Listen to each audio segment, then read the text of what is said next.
Pois é, para as mulheres, porque é um assunto que trata diretamente de uma decisão. Ter filhos, ou para quem já tem, né, e não quer mais. Tô falando da laqueadura, viu? É uma das opções que tem esse nome bem conhecido. Há anos se fala da laqueadura para as mulheres. E para tratar desse assunto, então, o nosso convidado é o médico ginecologista, doutor Armando Pereira Dias Júnior. Doutor, muito boa tarde, obrigado pela presença. Laqueadura, o quanto evoluiu ao longo dos anos quando se fala no procedimento, hein? Olha, evoluiu bastante em relação ao método de fazer laqueadura. Antigamente era feito cortes, né, ou pela própria vagina, e hoje nós fazemos através da videolaparoscopia. Aquelas que fazem pequenas incisões no abdômen, a paciente faz a laqueadura, o procedimento, e já pode ir para casa. As mulheres tinham até medo, então? Tinha até medo. E vida normal, né, bem tranquilo, porque a laqueadura por vídeo, ou qualquer procedimento por vídeo, ele é bem mais tranquilo. A recuperação da mulher é bem mais fácil, bem mais rápida. É um descanso mais rápido para depois estar recuperadinho, então? Menos de uma semana pode voltar a trabalhar tranquilamente, 3, 4 dias. A partir de agora, quem tem alguma dúvida pode mandar, a gente está recebendo nossos WhatsApp, as mensagens. Eu vou continuar perguntando por aqui, quando a mulher pode pensar na laqueadura? Quando ela já tem a prole constituída, ou seja, tem mais de 2 filhos e mais de 28 anos, um ou outro. E hoje o interessante falar é que se é feito um registro em cartório para poder se fazer a laqueadura. Porque ela é irreversível? Ela é praticamente irreversível. O índice de reversão é muito pequeno, é de 0,5% a 1%. A gente, quando fala nessa questão de ter filhos ou não, envolve às vezes um casal, pode ter o caso da mãe solteira também, mas num casal existe a vasectomia e a laqueadura. A laqueadura acabava sendo mais porque o homem vai fazer, mais fácil para a mulher. Isso tem mudado também um pouco, doutor? Não, continua ainda a mesma coisa, um preconceito muito grande dos homens ainda em fazer a vasectomia e acaba sobrando para a mulher. A mulher é mais tranquila no sentido que se faz a laqueadura ou ligadura das tubas uterinas como método de anticoncepção e já está funcionando. O homem ele faz a vasectomia e ele tem que aguardar um certo tempo até não ter mais espermas, né? Para poder ter uma relação tranquila, segura em relação a ter filhos. Então, mulher, tem 2 filhos ou passou dos 21 anos, decide pela laqueadura. O que é importante esclarecer para ela naquela conversa com o ginecologista? O importante é ela saber que é um procedimento definitivo, ainda mais com o método da videolaparoscopia, onde é cauterizado, cortado, muitas vezes tirado parte dessa trompa, dessa tuba uterina, né, uma salpingectomia parcial. Então, praticamente é irreversível. Então, ela tem que estar bem segura disso. Por isso tem o termo de consentimento informado e um termo que é assinado em cartório pelo casal para poder realizar a laqueadura. Se esse casal ainda desejar ter filhos, tem a oportunidade, né, que chama-se a FIV, que é a fertilização in vitro. Porque a mulher não para de ovular, ela continua ovulando, ela continua com o ciclo hormonal dela normal, o ciclo menstrual normal. Certo. A gente tem agora uma participação também pelo WhatsApp, a mensagem que vocês estão mandando aqui pra gente, mostramos agora da Rose. Quem tem endometriose pode fazer a laqueadura? Olha que pergunta importante, que também cresceu muito o caso de endometriose, né, doutor? Está muito grande, cada vez maior e mulheres jovens, né, com 20 anos já estão com endometriose e é um dos casos grandes de infertilidade, né? Então, um diagnóstico feito em consultório, vamos falar um pouquinho, feito em consultório, e por imagem, né, pela clínica, pelo que a paciente se refere, principalmente em cólicas menstruais, e depois exames de imagem, ressonância ou ultrassom magnético,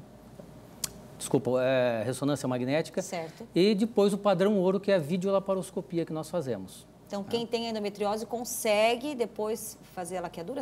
Consegue, e não tem problema nenhum em relação, você pode até, ao mesmo tempo que faz o diagnóstico, né, da endometriose ou o tratamento da endometriose através da videolaparoscopia, você já pode ao mesmo tempo fazer a laqueadura. Ah, simultâneo. A única situação é que a laqueadura, a mulher continua a menstruar. Certo. E isso ela não deve continuar menstruando tendo endometriose. Então, você pode laquear e usar algum método de anticoncepção para que ela não menstrue e não piore o caso de endometriose dela. Então, é um caso a ser acompanhado um pouco mais de perto, mas é possível. É possível, sem dúvida não. Tem mais uma mensagem agora no nosso WhatsApp da RIC TV Record do Ver Mais Agora. Cindy, tenho uma filha de 10 meses e tenho 24 anos. Queria fazer a laqueadura, pois meu parto foi traumático. É possível, será? Não, porque ela tem 24 anos, é muito jovem, só tem um filho. E se esse parto for traumático, vamos tentar fazer um parto agora, né? mais humanizado, uma cesárea, não sei se foi parto normal ou não, mas que esse trauma desapareça, né? Que tenha um outro filho, numa outra situação, que vai ser muito gratificante para ela. Tirar esse trauma dessa moça. Tá aí, ó, Cíntia. E aquela mulher que não quer ter filho de jeito nenhum?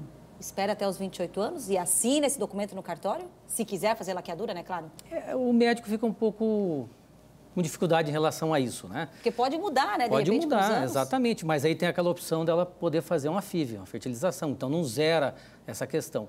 Agora, para que fazer uma laqueadura nessa situação? Né, tem outros métodos para se evitar e se esperar um pouquinho mais, né? 28 anos também é muito jovem. Então, eu acho que aguardar um pouco mais, usar um método que ela não menstrue. Tem hoje um dispositivo intrauterino de hormonal que ela não menstrua e a incidência de gravidez é muito pequena com ele. Eu indicaria esse outro método para ela fazer, que hoje é o Mirena, é o único do mercado, eu estou falando o nome comercial dele. Sim. Agora, doutor Armando, tem muitas mulheres que reclamam, às vezes, que pelo SUS não conseguem ter acesso à laqueadura. Está mais fácil, está mais difícil? Eu não trabalho mais no SUS, mas acredito que a dificuldade continua a mesma. Porque tem muito procedimento e esse é uma situação que pode ser resolvida de outra forma, como a gente colocou. Pode-se colocar um DIU de cobre num posto de saúde, né? Pode usar injetáveis trimestrais, então tem outros métodos, sem ser a laqueadura, que ela pode usar. O importante da laqueadura também, que às vezes em outros casos, que não tem filho, a gente acaba fazendo, é para aquela mulher que tem alguma patologia, alguma doença séria. Né? Uma cardiopatia, uma hipertensão pouco controlada, né? Difícil controle, paciente diabética, lúpus, né? Então... E precisam daí nesse AVC, caso, né? precisam. Aí a gente tem que fazer essa laqueadura para garantir, né, que 99% de segurança que a laqueadura oferece. Então faz uma laqueadura e se caso ela continuar menstruando irregularmente, porque não está usando hormônio, você lança a mão de algum outro mecanismo para ela não menstruar, mas com uma segurança bem maior de não engravidar por causa da patologia que ela tem. Vamos a mais uma participação, então, mais uma dúvida que chega aqui para a gente. Hoje é quarta-feira, a gente está falando de laqueadura, a mensagem agora é da Olinda Amarante. Já tenho 49 anos e ainda posso fazer laqueadura? A gravidez tardia, como se fala, também tem sido comum graças ao avanço da medicina. E nesse caso, a Olinda consegue? Tive uma paciente com 48 anos que engravidou. Olha. Então você tem que tomar cuidado, né? O ginecologista, com essa paciente nessa transição, né? Ela pode estar ovulando, então tem exames que se faz para se ter uma garantia melhor que ela não está ovulando mais. Mas tem que ficar com o pé atrás, vamos dizer assim, que ela tem um risco de engravidar. Quanto fazer a laqueadura, pode se fazer, mas acho que mais 2, 3 anos vai entrar na menopausa, vamos usar um outro método, às vezes, já para fazer uma terapia de reposição hormonal, que ela pode estar começando a entrar no climatério, seria mais interessante do que fazer uma laqueadura para essa mulher. O interessante, então, doutora, é justamente o que a gente falou lá no início, né? Veio aquela dúvida, veio aquele anseio por quem sabe uma laqueadura, é conversar com o médico, porque às vezes a mulher pode estar achando que é o único meio de ela não ter mais filhos, mas existem outros meios, como o doutor falou ao longo de toda essa entrevista, né? Sem dúvida nenhuma. Muitas chegam lá para fazer laqueadura e acabam mudando de ideia quando você coloca principalmente a situação dela ter menstruações irregulares, com cólica e ter que usar algum método hormonal para isso. Então, como tem esse método hormonal também intrauterino, o Mirena, a gente acaba oferecendo e ela acaba aceitando muito mais fácil, mais confortável, reversível, né? Sim. Então, a gente acaba fazendo com que essa mulher, às vezes, mude de ideia no momento da consulta. Por isso que é importante procurar seu ginecologista e conversar sobre métodos de anticoncepção disponível hoje, que tem vários no mercado. Pois é. Dá tempo para mais uma participação. Vamos conferir a mensagem agora, então, de quem mandou para a gente, a Suzimari Disner. Tenho 37 anos e 3 filhos. Consigo fazer o procedimento pelo SUS? Bom, o doutor Armando falou que não atende mais pelo SUS. Eu diria, então, que o caminho é procurar a unidade básica de saúde dela, que ela tem um atendimento? Exatamente. Procurar a unidade básica de saúde, o ginecologista de lá vai informar se estão fazendo ou não. Provavelmente estejam fazendo, mas num ritmo bem menor, né? Mas tem outras opções, como eu falei, né? Dá para ela procurar hoje em dia, outro 3 método. filhos... A pessoa até se assusta às vezes, né? Mas, ó, guerreira, parabéns aí. Que a mulher com 2 filhos já pensa assim, não quero ter mais 3, então ela já está decidida mesmo a encerrar a prole dela e procurar um método mais seguro, laqueadura, vasectomia, né? Mas existem outros métodos também, o próprio comprimido, que às vezes acaba esquecendo, é um medo que a mulher tem de usar um comprimido anticoncepcional via oral principalmente e o esquecimento e acabar engravidando. Aí vem o 4º filho ou o 3º, sem um planejamento. É bem-vindo, mas não teve um planejamento, né? Acaba tendo essa situação ainda. E isso acontece, Eu até comecei perguntando por essa linha mesmo, porque hoje vem crescendo o número de mulheres que não querem mais nem ter filhos e às vezes tem vergonha de falar e acham que a laqueadura vai ser o único meio. Então, olha, muito obrigada pelos esclarecimentos. A gente pode ver aqui que a laqueadura, ela vem não só para somar nessa questão, então, da fertilidade, mas também em casos específicos de determinadas situações, doenças, né, que precisam desse acompanhamento. Muito obrigada pelos esclarecimentos, doutor Armando. Eu que agradeço. E as mensagens que chegaram, a gente vai dando uma olhadinha ali depois também. E claro que o doutor Armando, né, ginecologista, fica à disposição. Muito obrigada, viu? Uma ótima tarde.